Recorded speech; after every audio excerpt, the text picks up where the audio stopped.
പ്രതിരോധ പ്രവർത്തനങ്ങൾ പാളിയതോടെ കൊല്ലത്തെ സാംക്രമിക രോഗങ്ങൾ പടർന്നു പിടിക്കുന്നു. എലിപ്പനിയും ഡെങ്കിപ്പനിയും അടക്കമുള്ള മാരക രോഗങ്ങളാണ് ജില്ലയിൽ പടർന്നു പിടിക്കുന്നത്. മഴക്കാല പൂർവ്വ ശുചീകരണങ്ങളും ഫോഗിങ്ങും പ്രഹസനമായതും രോഗങ്ങൾ വർദ്ധിക്കാൻ കാരണമായി. കഴിഞ്ഞ രണ്ടാഴ്ചക്കിടെ എലിപ്പനി ബാധിച്ച് 5 പേരാണ് ജില്ലയിൽ മരണപ്പെട്ടത്. ഡെങ്കിപ്പനി ബാധിച്ച് ഗർഭിണിയായ യുവതിയും മരിച്ചിരുന്നു. ജില്ലയിലെ സാമൂഹ്യ ആരോഗ്യ കേന്ദ്രങ്ങളിലടക്കം പനിബാധിതരുടെ എണ്ണം വർദ്ധിച്ചു വരുന്ന സാഹചര്യമാണ്. പ്രതിരോധ പ്രവർത്തനങ്ങളിൽ വന്ന പാളിച്ചയാണ് രോഗം പടർന്നു പിടിക്കാൻ കാരണം. മിക്കയിടങ്ങളിലും മഴക്കാല പൂർവ്വ ശുചീകരണങ്ങൾ നടന്നിട്ടില്ല.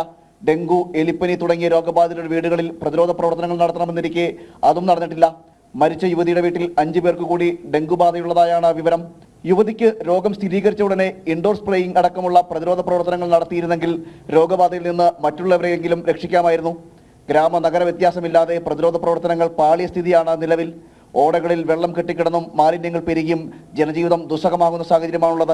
വിഷയത്തിൽ അധികൃതരുടെ ഭാഗത്തു നിന്ന് അടിയന്തര ഇടപെടൽ ഉണ്ടാകാത്ത പക്ഷം രോഗബാധിതരുടെ എണ്ണം ഇനിയും ഉയരാനാണ് സാധ്യത.